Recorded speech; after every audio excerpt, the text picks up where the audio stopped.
যারা আমাদের মাধ্যমে ফ্যামিলি ভিজিট ভিসার কাজ করাইতে চান, আমরা বাংলাদেশে ফ্যামিলি ভিজিট ভিসার কাজটা খুবই সুন্দরভাবে রেডি করে দিচ্ছি। আমাদের অফিস যমুনা ফিউচার পার্কের পাশে, যেখানে ফিঙ্গার দিতে আসবে আপনার ফ্যামিলির সদস্য।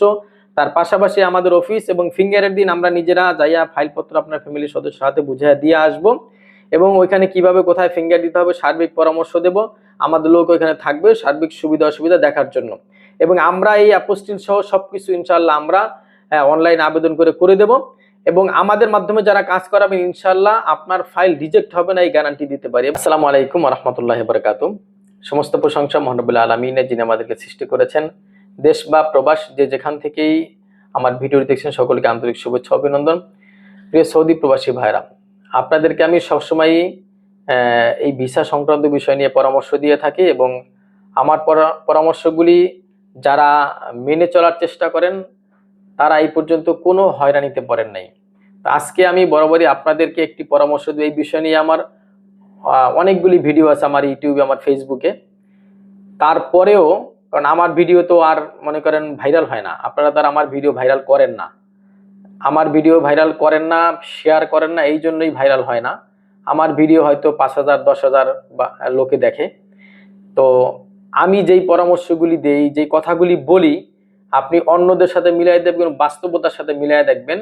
আমার পরামর্শ, আমার ভিডিও, আমার তথ্যগুলি একটাও আপনি ভুল পাবেন না। হ্যাঁ, মাঝে মাঝে হয়তো ইনফরমেশন চেঞ্জ হয়, তখন সেটা আপনার মিল থাকে না। কিন্তু আমি আজকে যে বিষয়টি নিয়ে ভিডিও করব সেটি হলো সৌদি আরবের ফ্যামিলি ভিজিট ভিসার যে আবেদনটা, এই আবেদনটা অনেকেই ভুল করেন।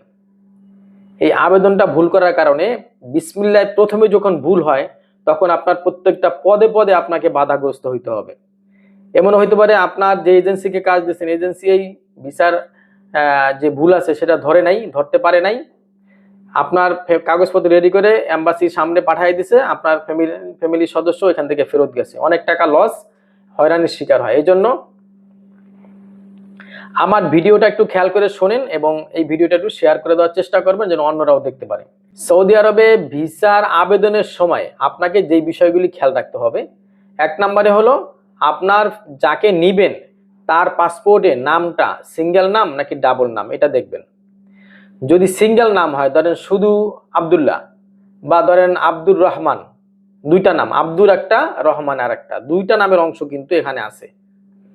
আর যদি ধরেন শুধু আব্দুল্লাহ থাকে, একটা নামের অংশ, এই দুইটা নামের অংশ থাকলে নিয়ম একটা, আর একটা নামের অংশ থাকলে নিয়ম কিন্তু আবার আর এক রকম। এই দুইটা বিষয় খেয়াল রাখতে হবে। যদি নাম একটা হয়, ধরেন শুধু আব্দুল্লাহ, তাহলে বাবার নাম লাস্টের দিক দিয়ে যোগ করে দিতে হবে। প্রথমে দিবেন আব্দুল্লাহ, এটা মহিলার নাম হইতে পারে বা পুরুষের নামও হইতে পারে, ছেলে হইতে পারে, বাচ্চা হইতে পারে বা স্ত্রী হইতে পারে। নাম যদি শুধুমাত্র শারমিন থাকে, ধরেন আক্তার টাক্তার কিচ্ছু নেই নামের আগে পরে, শুধু শারমিন, বা বাচ্চার নাম শুধু আব্দুল্লাহ, মানে নামের একটা অংশ থাকলে প্রথম ঘরের মধ্যে আপনি ওই নামের অংশটা বসায় দিবেন।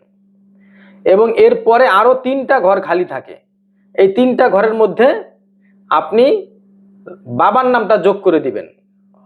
লাস্ট নেম, একবারে সর্বশেষ ঘর যেটা, সেই ঘরের মধ্যে যদি বাবার নাম পুরাটা যদি কভার করে, তাহলে শেষের ঘরের মধ্যে বাবার নামটা পুরোপুরি দিয়ে দিবেন, একটা নামের অংশ যদি থাকে সেক্ষেত্রে। আর যদি দেখা যায় বাবার নামের অংশ অনেকগুলি, 4-5টা বা 3-4টা অংশ বাবার নামের, তাহলে শেষের ঘরে তো পুরাটা ধরবে না। সেক্ষেত্রে 3টা ঘর যে বাকি আছে, ওই 3টা ঘরের মধ্যে ভাগ করে দিয়ে দিবেন। এইটা হলো একটা নামের অংশ যদি থাকে সেক্ষেত্রে এই পরামর্শ। যদি 2টা নামের অংশ থাকে সেক্ষেত্রে আপনি যেটা করবেন, ফার্স্ট ঘর এবং লাস্ট ঘর, এই 2টা ঘরে আপনি ফিল আপ করবেন। মাঝখানের ঘর 2টা, বাবার নাম এবং দাদার নামের যে ঘর আছে সেই ঘর 2টা আপনি ফিল আপ করবেন না। এখানে আবেদন করার সময় 4টা ঘর শো করে, 1 নম্বর ঘর, 2 নম্বর ঘর, 3 নম্বর ঘর, 4 নম্বর ঘর, 4টা অংশ এখানে দিতে হয়। এখানে মানে 4টা ঘর আছে, তার 4টা ঘরের মধ্যে আপনার ম্যান্ডেটরি হলো 2টা ঘর, ফার্স্ট নেম এবং লাস্ট ঘরটা, এই 2টা ঘর হলো ম্যান্ডেটরি। এই 2টা ঘর আপনাকে ফিল আপ করতেই হবে। মাঝখানের ঘর 2টা ফিল আপ না করলেও কোনো সমস্যা নেই। যদি নামের অংশ 2টা হয়, আব্দুর রহমান, আব্দুর একটা, রহমান একটা, বা শারমিন আক্তার, শারমিন একটা, আক্তার একটা, এই শারমিনটা দিবেন নামের মানে প্রথম ঘরের মধ্যে, 4টা ঘরের প্রথম ঘরের মধ্যে। আর আক্তার দিবেন একবারে লাস্টের ঘরের মধ্যে, মাঝখানের ঘর দুইটা দেওয়ার কোনো দরকার নাই। এই ঘর দুইটা না দিলেও ভিসা হবে। তবে আপনারা যখন আবেদন করাবেন অন্য কাউকে দিয়ে বা কোনো আরব কান্ট্রির লোকদেরকে দিয়ে, অবশ্যই এটা আপনি বুঝাইয়া বলে দিবেন। আমি কিন্তু স্পষ্ট ভাষায় বাংলা ভাষায় আপনাকে বুঝাইয়া বলছি। আরবিরা তো আর বাংলা বুঝবে না, আপনি তাকে বুঝাইয়া বলবেন। এই আবেদনে যদি ভুল করেন তাহলে কিন্তু আপনার মহা বিপদ। দ্বিতীয়বার আবেদন করতে গেলে হয় ভিসা ক্যান্সেল হয়, আর নইলে বলে যে পূর্বের আবেদনটা ফলো করো, আপনার কিন্তু সমস্যা হওয়ার সম্ভাবনা থাকবে। এই জন্য এই আবেদনগুলি খেয়াল করবেন। এই ভিডিওটি সর্বোচ্চ শেয়ার চাই ভাই, প্লিজ সর্বোচ্চ শেয়ার চাই। যারাই আমার ভিডিওটি 1 মিনিটের জন্য দেখবেন তারাই ভিডিওটি শেয়ার করে দেবেন প্লিজ। আরেকটি বিষয় আপনাদেরকে বলবো, যারা আমাদের মাধ্যমে ফ্যামিলি ভিজিট ভিসার কাজ করাইতে চান, আমরা বাংলাদেশে ফ্যামিলি ভিজিট ভিসার কাজটা খুবই সুন্দরভাবে রেডি করে দিচ্ছি।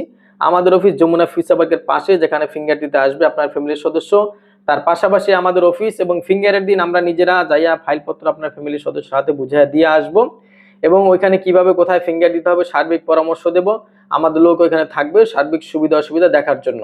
এবং আমরা এই অ্যাপোস্টিল সহ সবকিছু ইনশাল্লাহ আমরা অনলাইন আবেদন করে দেব।